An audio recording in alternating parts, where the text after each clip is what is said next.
नमस्कार दोस्तों। अभी जो अपने शुरुआत कर रहे हैं एक नए चैप्टर की रीट का, ये बहुत इम्पोर्टेंट टॉपिक है, रेखाएं एवं कोण, लाइन एंड एंगल। ठीक है, तो सबसे पहले ये ज्यामिति की शुरुआती प्रश्नावली बोल सकते हैं। इसकी जियोमेट्री की शुरुआती प्रश्नावली, यानी शुरुआत यहीं से होगी। तो सबसे पहले आपको रेखाएं और कोण कहते हैं किसे, और उससे पहले आपको पता होना चाहिए कि ज्यामिति किसे कहते हैं। ठीक है, ज्यामिति की देखिए, आपको पता है गणित क्या है। गणित होती है गणना में प्रयुक्त परिविधियां, या विधियां बोल सकते हैं। गणना में प्रयुक्त विधियां जो होती है उसे बोलते हैं गणित। गणित की अलग अलग शाखाएं हैं, जैसे बीजगणित अलग है और त्रिकोणमिति का गणित सारा अलग है। इसी प्रकार एक शाखा है ज्यामिति, एक शाखा है ज्यामिति। ज्यामिति में सामान्यतः जो रेखा गणित है वो लगभग सारी ज्यामिति में आती है। रेखा गणित का मतलब आपको पुरानी छोटी क्लासों में आपने किया होगा, रेखा गणित की कॉपी लगती थी, एक साइड व्हाइट पेज एक साइड लाइनदार, उसमें ड्रॉ वगैरह बनते थे, ड्राइंग वगैरह बनती थी, जिसमें रेखा है, त्रिभुज है, कोण है, इस प्रकार बनती थी। तो उसको बोलते हैं रेखा गणित या ज्यामिति। ज्यामिति का मूल शब्द ऐसे बोल सकते हैं कि आकृतियों से संबंधित जो गणित है वो क्या कहलाएगी, ज्यामिति। ठीक है, आकृतियां जो होती है वो 2D क्षेत्रफल पर, यानी ब्लैक बोर्ड पर बनने वाली आकृतियों के बारे में है ये। वैसे घनघनाभ है वो ज्यामिति के अंतर्गत नहीं आता। तो अब शुरुआत कर रहे हैं जी, रेखाएं हम कोण। तो सबसे पहले आपको पता होना चाहिए ज्यामिति की शुरुआत, ज्यामिति की शुरुआत। ठीक है,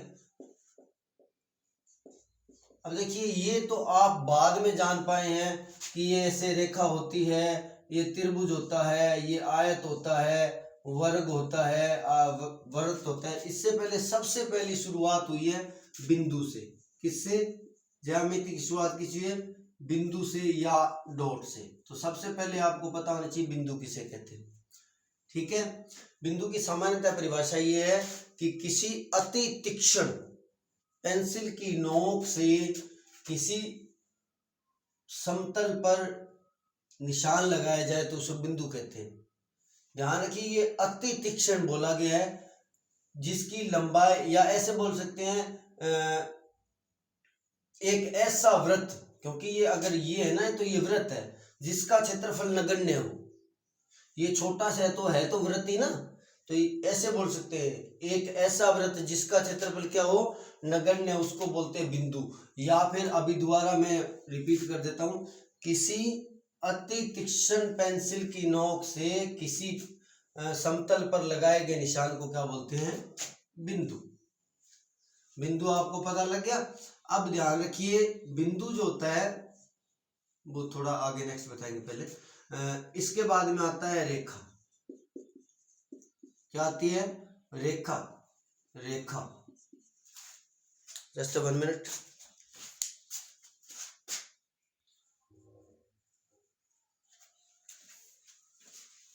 सॉरी डिस्टर्बेंस के लिए।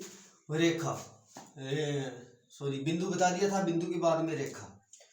देखिए, अगर इस प्रकार अनंत बिंदु हैं, पता नहीं कितने अपने अनंत मान लेते हैं क्योंकि गिनती तो होगी नहीं। इस प्रकार अनंत बिंदु है, उनको अगर मिला दिया जाए तो उससे क्या बनती है, रेखा बनती है। इनको अनंत बिंदुओं को मिला दिया जाए, या ऐसे बोल सकते हैं अनंत बिंदुओं का समुच्चय क्या कहलाती है, रेखा। अब दो बिंदु नहीं बोल सकते। क्यों नहीं बोल सकते? आप कई बच्चे बोलेंगे जी 2 बिंदुओं को मिला दें, ये लो जी 2 बिंदु मिला दिए। नहीं, क्यों नहीं? क्योंकि ये 2 बिंदु तो है, लेकिन इसको ये भी तो यहाँ पे बिंदु आएंगे या नहीं?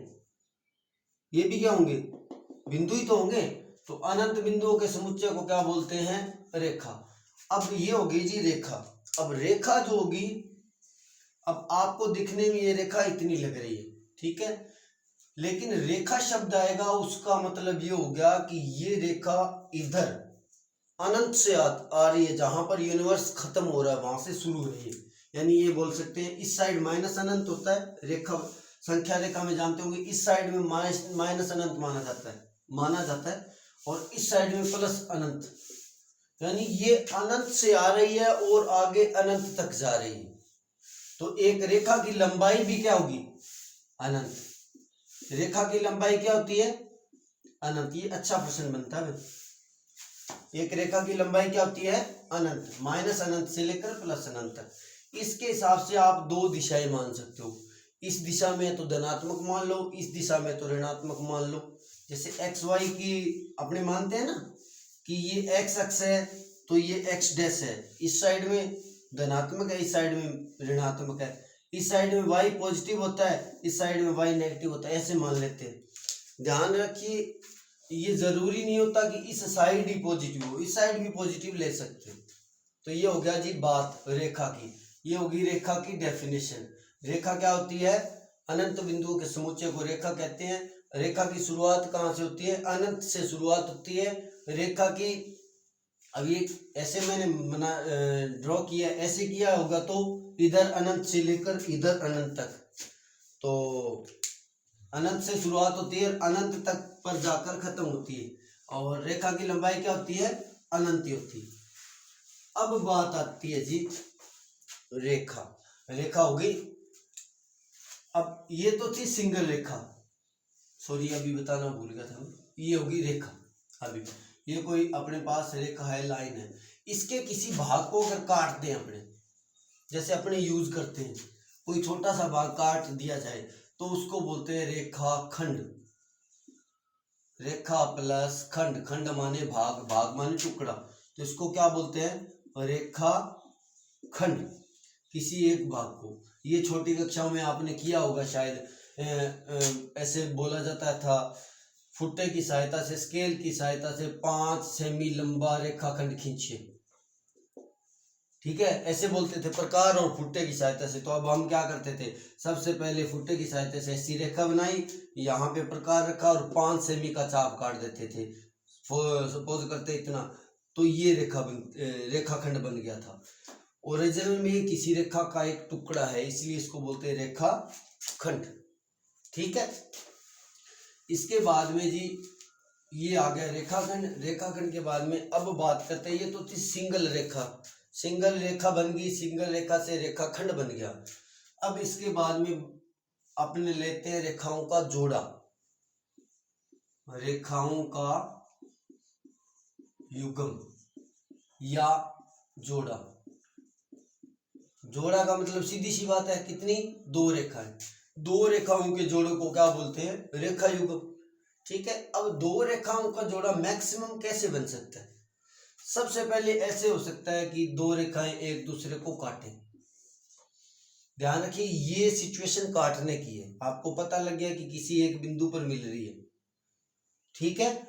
अगर मैं इनको ऐसे बना दूं तो ये भी काट रही हैं, क्योंकि ये अनंत से आएगी, अनंत पे आएगी, तो आगे जाकर ये यहाँ पे जाकर डैश डैश डैश यहाँ पे काट देगी। अगर इस प्रकार बना दूं तो ये भी काट रही है। तो 3 मतलब एक सिचुएशन ऐसे बन सकती है कि जिसमें 2 रेखाएं एक दूसरे को काटती हैं। वो आपको काटती हुई दिखे वो जरूरी नहीं है, अगर इस प्रकार बन रहा है सिचुएशन तो भी वो काटने वाली रेखाएं कहलाएंगी।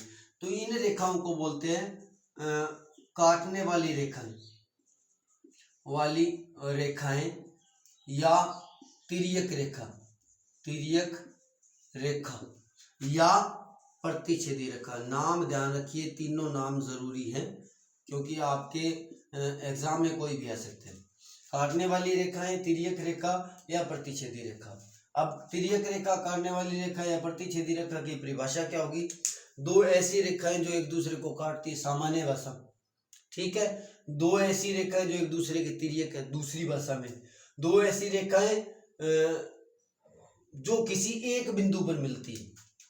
ये देखो कितने बिंदुओं पर मिल रही है। ये प्रश्न भी बन सकता है, आसान प्रश्न, कि तिर्यक रेखाएं एक दूसरे को कितने बिंदुओं पर मिलेगी, उनको बोलते हैं तिर्यक रेखा कितनी, एक बिंदु पर, ठीक है। ये भी आगे एक बिंदु पर मिलेगी, तो एक ऐसे बोल सकते हैं, दो ऐसी रेखा है जो एक बिंदु पर मिलती है उसको बोलते हैं तिर्यक रेखा। ये पहला जोड़ा हो गया। दूसरा हो सकता है जी यही रेखाएं समांतर हो, जिसको बोलते हैं समांतर या पैरेलल बोलते हैं, पैरेलल। समांतर का संधि विच्छेद करें तो समान प्लस अंतर। समान प्लस अंतर का मतलब ये होता है जी कि बीच में अंतर समान है, यानी एक दूसरे को काटे ना, सीधी सी बात है। जैसे ये रेखा है ये, अब ये दोनों एक दूसरे को नहीं काटेंगे क्योंकि अनंत से चली थी, वहां से ही नहीं काटा, या अनंत पे आगे जाएगी वहां पे भी नहीं काटेगी। इनके बीच की दूरी हमेशा बराबर रहती है। क्या होता है, इनके बीच की दूरी हमेशा क्या रहती है, बराबर। ऐसी रेखाओं को क्या बोलते हैं, समांतर रेखाएं। या इसकी परिभाषा बनाएं तो क्या बनाएंगे, ऐसी रेखाओं का जोड़ा जो कभी नहीं मिलता, या जो किसी भी बिंदु पर नहीं मिलता, या ऐसे भी क्वेश्चन मिल सकता है समांतर रेखाओं का मिलान बिंदु, या समांतर रेखाओं के कितने मिलान बिंदु होते हैं, तो मिलती नहीं तो मिलान बिंदु कितनी होंगे, 0। तो इनको बोलते हैं समांतर रेखाएं, ठीक है। आ गया समझ में। समांतर रेखा का मतलब ऐसी दो रेखाएं जो कभी आपस में नहीं मिलती। अब ये तो इसको बोलते हैं समांतर, ठीक है। अब ये शब्द यहाँ ऐसे भी आ सकता है कि एक रेखा इस प्रकार आ रही है, एक उल्टी दिशा में जा रही है और बीच की दूरी बराबर है।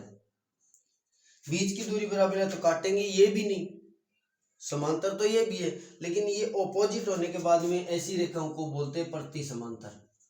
क्या बोलते हैं, प्रति समांतर। प्रति समांतर होती है वो भी एक समांतर का रूप ही है, उसमें सेम दिशा थी, इसमें अलग दिशा है, ठीक है। अब समांतर वो चलो मैं एंगल में बता दूंगा आपको, भी एंगल का सिस्टम और बताना है। ये हो गया दूसरा जोड़ा, इसको मिटा रहा हूं मैं।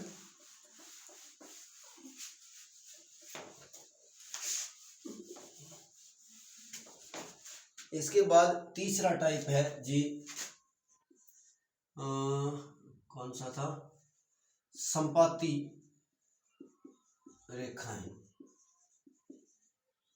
या संपाती रेखा युगम। अब शब्द आता है संपाती। संपाती का मतलब देखिए आपको बता दिया, दो रेखाएं एक दूसरे को काटे, पहली कंडीशन। दूसरी कंडीशन दोनों ना काटें, चाहे ऐसे मान लो चाहे ऐसे मान लो। और तीसरी कंडीशन बन सकती है कि वो रेखाएं एक दूसरे को ठीक ऊपर ही व्यवस्थित हो। ये रेखा एक खींच दी मैंने, ठीक है, सॉरी, और इसके ऊपर ही मैं अगर दूसरी रेखा खींच दूं तो कितने ये हो गया ना, दो रेखाएं। अब देखने में तो ये दो एक लग रही है, लेकिन ओरिजिनल में है क्या, दो। आपको पता लग गया कि मैंने एक रेखा के ऊपर दूसरी रेखा खींची, तो इनको बोलते हैं संपाती रेखा, संपाती रेखा युगम। अब ये कितने बिंदुओं पर मिलेगी, कितने बिंदुओं पर, अनंत बिंदुओं पर।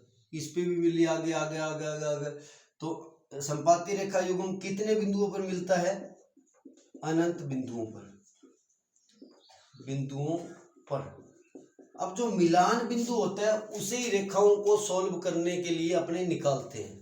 रेखाओं की कोई समीकरण आगे बनेगी, उनको सॉल्व करेंगे। जो मिलान बिंदु आता है या जो कटान बिंदु आता है, यहाँ पे दो जहां पर दो रेखा मिलती है उसको ही बोलते हैं उसका हल। क्या बोलते हैं, हल। तो अब देखिए हल सबसे पहले तिर्यक का, तिर्यक या प्रतिच्छेदी या काटने वाली रेखाएं कितने बिंदुओं पर मिली थी, एक बिंदु पर। तो कितना हल होगा, एक हल होगा।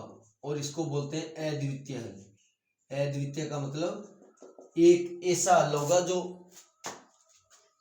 और नहीं होगा। ये यहाँ पे मिल रही है तो यहाँ पे एक ही बिंदु है ऐसा पूरे ब्रह्मांड में कि यहाँ पर जो दो रेखाएं मिल रही हैं, ये दो रेखाएं। इसके बाद में दूसरा है जी समांतर में। समांतर रेखाओं में आपको बताया था कितने बिंदुओं पर मिलती है समांतर रेखाएं, आपस में मिलती नहीं, तो मिलान बिंदु कितने थे, 0। तो कोई हल नहीं, कोई हल नहीं होगा। ठीक है, इसके बाद में तीसरी थी जी अपने संपाती रेखाएं, संपाती रेखाएं। अब संपाती रेखाओं में आपको पता कितने बिंदुओं पर मिलान बिंदु है, कितने मिलान बिंदु है, तो ये है जी अनंत। तो सीधी सी बात है, इसके हल कितने होंगे, अनंत हल होंगे, अनंत हल होंगे। ये रेखा का कुछ बेसिक था रेखा युग्म से। अब देखिए, अब बात करेंगे अपने कोण की। ये ज्यामिति की शुरुआत कर रहे हैं, अब शुरुआत करेंगे कोण की। सबसे पहले आपको पता होना चाहिए ज्यामिति किसे कहते हैं और रेखा किसे कहते हैं। रेखा के जोड़े कितने प्रकार से हो सकते हैं। अब ध्यान रखिए, ये जो तीन कंडीशंस आपको बताई थी, प्रतिच्छेदी, तिर्यक और समांतर और संपाती, इन पर हर बार एक प्रश्न भी आ रहा है इक्वेशन बनाकर। इसमें से नहीं बोल रहा हूं मैं, ये ज्यामिति में से नहीं, रेखिक समीकरण बनती है, उसमें लगभग कई क्वेश्चनों में वो पुट कर देता है। वो भी आपको नेक्स्ट करवाऊंगा इनको सॉल्व करने का तरीका। तो ये हो गया जी कोण। कोण शुरू करें। अब देखिए, आपको पहले बताया था तिर्यक रेखाएं, ये तो समांतर रेखाएं थी, ये संपाती रेखाएं थी, सॉरी दोबारा, ये रेखाएं काट रही थी।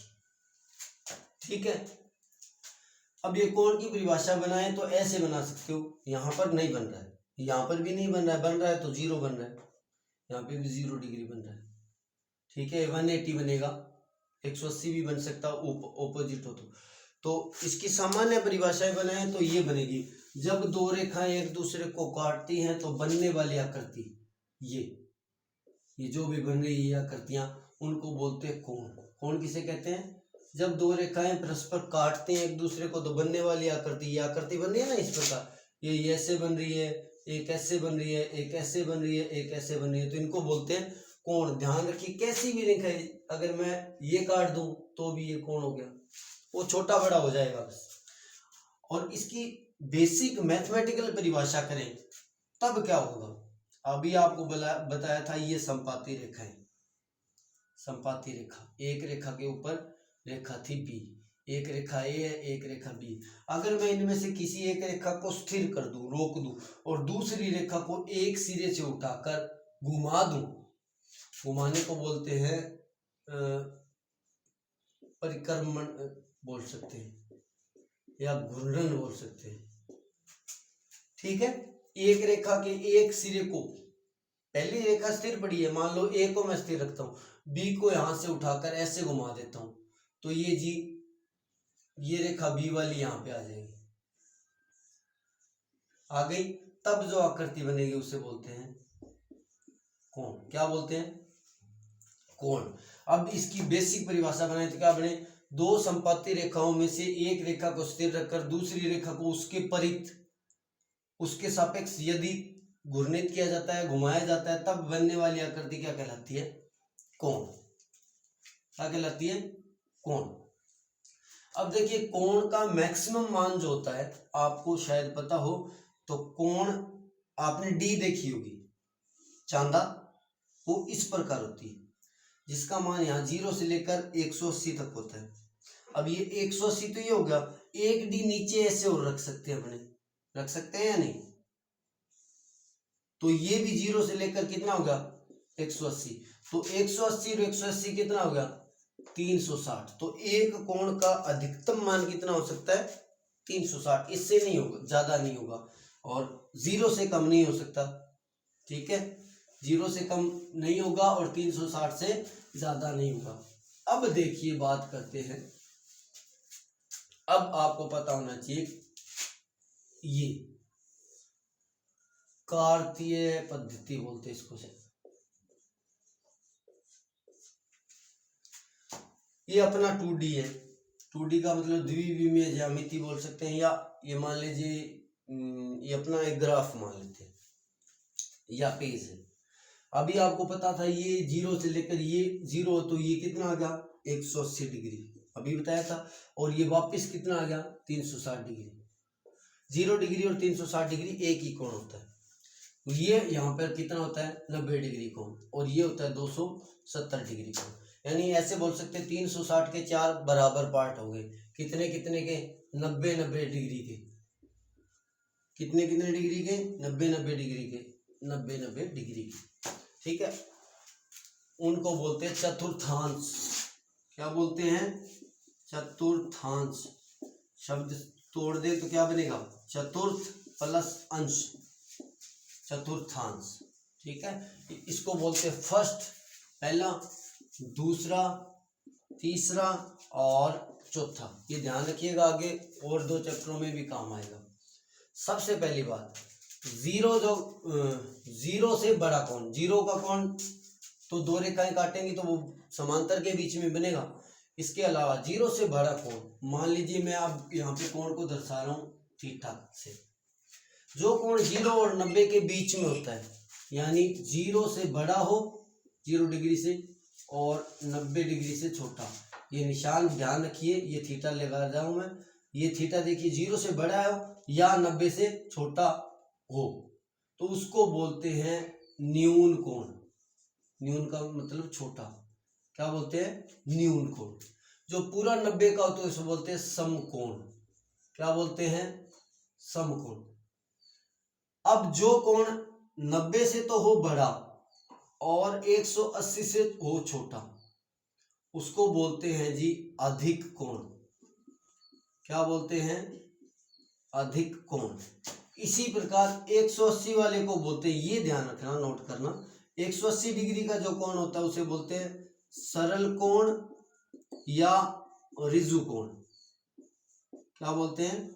ऋजु कोण। यही आपके यूज में, यही आगे आ जाएंगे। दूसरी डी इधर रखेंगे तो, ठीक है, दूसरी डी इधर रखेंगे तो आपके लेवल तक कितना है? न्यून कोण, समकोण, अधिक कोण, सरल या ऋजु कोण। तो सबसे पहली बात आपको पता होना चाहिए, न्यून कोण क्या होता है? ऐसा कोण जिसका मान 0 से 90 के बीच में न्यून कोण कहलाता है। समकोण का मान कितना होता है? समकोण का मान होता है 90 डिग्री और सरल या ऋजु कोण का मान कितना आएगा? 180 डिग्री। 90 डिग्री और 180 डिग्री के बीच में जो कोण होता है कोई भी, तो वो कौन सा होता है? अधिक कोण। अब इसमें क्वेश्चन ऐसे बन सकता है, सामान्य सबसे भी, मान लो रीट वालों को आसान सा प्रश्न पूछे तो 70, 110, 20, 70, 130, 145, 90, 180, मान लीजिए ये दे दिया। ये 4 ऑप्शन दे दिए। निम्न कोणों के जोड़े में से अधिक कोणों का जोड़ा कौन सा है? तो अधिक कोणों का आपको पता होना चाहिए 90 से बड़ा। ये जोड़ा कौन सा है? अधिक कोणों का जोड़ा। न्यून कोणों का जोड़ा कौन सा है? तो न्यून कोणों का जोड़ा ये हो गया, ठीक है। ये लीजिए जी कोण। सबसे पहली बात, कोण जो बता दिया था परिभाषा, कोण जो 2 प्रकार के होते हैं, सॉरी मैं बताना भूल गया, 2 प्रकार के। पहले तो होते हैं स्थिर कोण, ठीक है, दूसरे होते हैं परिवर्ती कोण। परिवर्ती कोण। स्थिर कोण कौन से होते हैं? जो अभी मैंने आपको बताया था, 0 डिग्री से लेकर 360 डिग्री, ये कोण फिक्स होता है किसी रेखा के लिए। परिवर्ती कोण होते हैं जो जिनमें परिवर्तन होता रहता है, किसके साथ? समय के साथ। समय के साथ परिवर्तन होता है, उसको बोलते हैं परिवर्ती कोण। जैसे आपने घड़ी की सुई देखी होगी, उसमें इस प्रकार एक सुई है, दूसरी सुई ऐसे घूमती रहती है, ठीक है, जो जैसे भी चले, तो उसको बोलते हैं परिवर्ती कोण। समय के साथ अगर 2 रेखाओं में से एक रेखा निरंतर परिवर्तन कर रही है तो कोण बदलता रहेगा, ठीक है। अब ये परिवर्ती कोण जो होते हैं वो आगे 2 प्रकार के होते हैं। वामाव्रत, जिसको बोलते हैं क्लॉकवाइज, और दक्षिणाव्रत। दक्षिणाव्रत जिसको बोलते हैं, सॉरी ये आएगा दक्षिणावर्त क्लॉकवाइज और वामावर्त एंटी क्लॉकवाइज। जो घड़ी का जो कोण होता है, इस प्रकार सुई होगी, ये इस घड़ी मानते हैं, दूसरी सुई इस दिशा में चलती है, दक्षिण की साइड में चलती है ऐसे, तो उसको बोलते हैं यहाँ से दक्षिणावर्त कोण। कौन सा? दक्षिणावर्त परिवर्ती कोण, या इसको क्या बोलते हैं? क्लॉकवाइज कोण, ठीक है। वामाव्रत का मतलब होता है इसकी ऑपोजिट, अगर इस प्रकार चल रहा है तो उसको बोलते हैं एंटी क्लॉकवाइज या वामाव्रत कोण। तो अब ये आपको कोणों के बारे में पता लग गया होगा। सबसे पहले आपको बता दिया बिंदु किसे कहते हैं, ज्यामिति की शुरुआत, उसके बाद में बिंदु किसे कहते हैं, कोण किसे कहते हैं, रेखा किसे कहते हैं, रेखा के जोड़े कितने प्रकार से हो सकते हैं, और कोण कितने प्रकार के होते हैं, स्थिर कोण, और दूसरा था अपने परिवर्ती कोण, परिवर्ती कोण कितने प्रकार के होते हैं, स्थिर कोण कितने प्रकार के होते हैं। इसके बाद में कोणों का एक सिस्टम और रह गया, फिर अपने नेक्स्ट वीडियो में थ्योरम करेंगे, थ्योरम सॉरी। एक शब्द बार बार रीट में कई बहुत सारे पेपर्स में आ रहा है, कई पेपरों में आ रहा है, पूरक कोण और संपूरक कोण। संपूरक कोण, ये आसान सा प्रश्न आ रहा है। पूरक कोण, अभी आपको पहले बताया था कोण, एक कोण बताया था ना। अब कोणों के जोड़े बनाए अगर, या कोण युग्म, या कोणों के क्या बनाए, जोड़े। कोणों के जोड़े तो सामान्यतः कोणों के जोड़े आपके दो काम के, या तो ऐसे दो कोण, युग्म का मतलब दो ही कोण होता है, जोड़े का मतलब दो ही, या तो ऐसे दो कोण जिनका योग 90 हो, ताकि उससे सम बन जाएगा, जैसे ये, ताकि उससे सम कोण बन जाएगा, या ऐसे दो कोण जिनका योग 180 हो, जिससे क्या बन जाएगा, सरल कोण या ऋजु कोण। तो ऐसे दो कोण जिनका योग 90 हो उनको बोलते हैं पूरक कोण। क्या बोलते हैं, पूरक कोण। जैसे 70 और 20, इन दोनों का योग कितना है, 90, तो क्या हो गया, ये दोनों क्या है, पूरक कोण। अब ये प्रश्न ऐसे नहीं बनेगा, या तो ऐसे बनेगा कि 3-4 जोड़े दे देगा, उसमें से पूछ ले पूरक कोणों का जोड़ा कौन सा है, तब आपको पता होना चाहिए जिनका योग 90 उनको बोलते हैं पूरक कोण, ठीक है। या ऐसे पूछेगा 45 का पूरक कोण कौन सा है, 45 का पूरक, एक 45 से दूसरा कितना का होना चाहिए कि योग 90 हो, तो दूसरा भी 45 का। जैसे पूछ लिया जाए 30 का पूरक कोण कौन सा है, 30 का पूरक कोण, तो एक 30 का है तो दूसरा कितने का होना चाहिए, 60 का, क्योंकि अपने को योग कितना रखना है, 90 ही रखना है। अब ढंग का प्रश्न यहां से ये बन जाए, इसी प्रश्न को अगर ऐसे बना दें जी, पूरक कोण वाले को, कि थीटा का पूरक कोण कितना होगा, पूरक कोण थीटा या x डिग्री या y डिग्री का, तो कितना आएगा, 90 माइनस थीटा या 90 माइनस एक्स। क्यों, क्योंकि इनका योग करके देखो, थीटा प्लस में 90 माइनस थीटा कट गया, 90 बच गया, ठीक है। इस प्रकार प्रश्न आ सकता है। या पूरक कोण में से और कौन सा टाइप आ सकता है, ये आ गया। या ऐसे प्रश्न बन सकता है, दो पूरक कोण है, दो कोणों में से एक का पूरक दूसरे का दुगना है, यानी एक कोण x है, दूसरा दुगना 2x है, तो कोणों का मान ज्ञात करो। किनका, कोणों का मान। हालांकि ये क्वेश्चन उसमें 1-2 चैप्टर और है, उनमें आ जाता है, सरलीकरण में भी आ जाता है, और से हाँ उसमें ज्यादातर पूछा जाता है। एक दूसरे का 2 गुना है, तो इनका योग, क्योंकि शब्द आ गया था पूरक, पूरक का मतलब ये योग होना चाहिए 90, तो मैं योग कर रहा हूँ x + 2x = 90, तो 3x = 90, x = 30, x = 30 है, तो कोण कितना होगा, 30 और 60। जरूरी नहीं है ये इतना ही आए, दुगना ही है, 3 गुना हो सकता है, 5 गुना हो सकता है, 2/5 गुना हो सकता है। तब क्या कर दोगे, x और दूसरा 2/5 गुना x, ठीक है। 1.5 गुना आ जाए, 2/3 आ जाए, तो क्या कर दोगे, 2/3। 3/4 आ जाए तो क्या कर दोगे, 3/4। एक को x मानोगे, दूसरा ये। लेकिन ध्यान रखने वाली बात, दोनों का योग 90 आना चाहिए, और योग 90 करते ही वहां से समीकरण बनेगी, वहां से x का मान जैसे मैंने यहाँ से निकाला है वो निकाल के आप सॉल्व कर सकते हो। ये था पूरक कोणों का। ये प्रश्न कई बार आया हुआ है, अभी ध्यान ख्याल में आ गया तो आपको साथ के साथ बता दिया। दूसरा होता है संपूरक कोण। कौन से, संपूरक कोण। संपूरक कोण, संपूरक कोण में क्या होता है, आपको बताया था योग होना चाहिए 180 डिग्री, यानी दो ऐसे कोण जिनका योग 180 डिग्री हो उसको बोलते हैं संपूरक कोण। जैसे 90 का संपूरक क्या होगा, 90। 10 डिग्री का संपूरक क्या होगा 170 डिग्री। 45 डिग्री का संपूरक क्या होगा 135 डिग्री। ठीक है। 30 डिग्री का संपूरक क्या होगा 150 डिग्री। अब निकालेंगे तो वैसे पूछ सकता है आपको 22 डिग्री का संपूरक कौन कौन सा है, कितना होगा। तो दूसरा एक 22 का दूसरा 180 में से घटा लो ना, वही बात थी अभी मैंने बताया था। थीटा है तो पूरक तो आएगा 90 माइनस थीटा, और थीटा है संपूरक क्या आएगा 180 माइनस थीटा। तो ये घटा लो कितना आ जाएगा 158 शायद। हाँ तो कितना आ गया 158 डिग्री।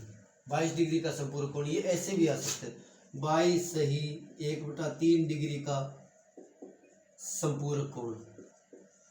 तो क्या करोगे 180 माइनस 22 सही 1/3, ये सरल करके 22 66 167, 180 माइनस 22 66 167/3। अब ये लघुत्तम लेकर वो सिस्टम भिन्न वाले में आपको बता दूंगा भिन्न कैसे बनेगी। तो इस प्रकार बन सकता है। वही प्रश्न यहाँ पे बन सकता है, कौन सा, अभी जो मैंने पहले बताया था कि दो संपूरक कोण में एक दूसरे का दुगना है, तो एक x हो गया दूसरा 2x हो गया। संपूरक शब्द आते हैं आपको पता होना चाहिए इनका योग क्या आएगा 180। तो योग है जी 3x बराबर x और 2x, 3x बराबर 180 तो x बराबर 60। तो कोण बन गया 60 डिग्री और 120 डिग्री। अब ये कितने प्रकार से ही बन सकते हैं, मैंने अभी आपको बताया था 2 गुना होना जरूरी नहीं, 3 गुना, 2/5 गुना, 1/3 गुना, इस प्रकार आ सकता है। तो ये हो गया संपूरक कोण। ठीक है। थीटा का संपूरक आपको पता लग गया क्या आएगा 180 माइनस थीटा। ये अगर इसको थोड़ा सा सामान्यतः उलझा दे तो ये प्रश्न ऐसे भी हो सकता है 180 माइनस थीटा का संपूरक कोण। तो आपको पता होना चाहिए योग 180 होना चाहिए, तो दूसरा थीटा आ जाएगा। देखो 180 माइनस थीटा और प्लस का थीटा करते ये कैंसिल हो गया, थीटा की जगह एक्स वाई जेड कुछ भी आ सकते हैं।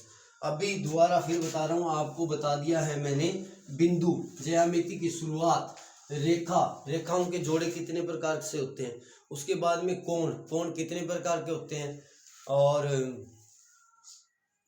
कोणों के दोनों प्रकार बता दिए, स्थिर कोण और परिवर्ती कोण। स्थिर कोण के कितने प्रकार के होते हैं वो चारों टाइप बता दिए। उसके बाद में परिवर्ती कोण कितने प्रकार के होते हैं वो दोनों टाइप बता दिए। इसके बाद में आपको बता दिया है ये पूरक और संपूरक कोण। तो शुरुआत में अकेली रेखाओं के बारे में बात किया था, इसके बाद में अकेले कोणों के बारे में बात किया। अब जो नेक्स्ट आपको वीडियो डालेंगे उसमें रेखा और कोण से मतलब मिक्स करके जो क्वेश्चन बन रहे हैं आ रहे हैं, लगभग हर एग्जाम में आ रहे हैं, उनके बारे में बात करेंगे। ऐसे ऐसे कुछ क्वेश्चन आते हैं, कोई भी ऐसा क्वेश्चन आ गया मान लो यहाँ पे एंगल ये है, ये एंगल क्या होगा, वो एंगल क्या होगा, उसके बारे में। तो स्टेप बाय स्टेप अपने वीडियो को किसी को मिस नहीं करना है, स्किप नहीं करना है। ध्यान रखिए स्किप मत करना, क्योंकि अगर स्किप करोगे, कोई भी वीडियो स्किप करोगे तो किसी 2 मिनट का वीडियो में कुछ भी आपका इंपॉर्टेंट रह सकता है। तो स्किप नहीं करना है, ज़्यादा से ज़्यादा लाइक कमेंट और शेयर कर देना है। तो अभी मिलते हैं नेक्स्ट वीडियो में, ठीक है।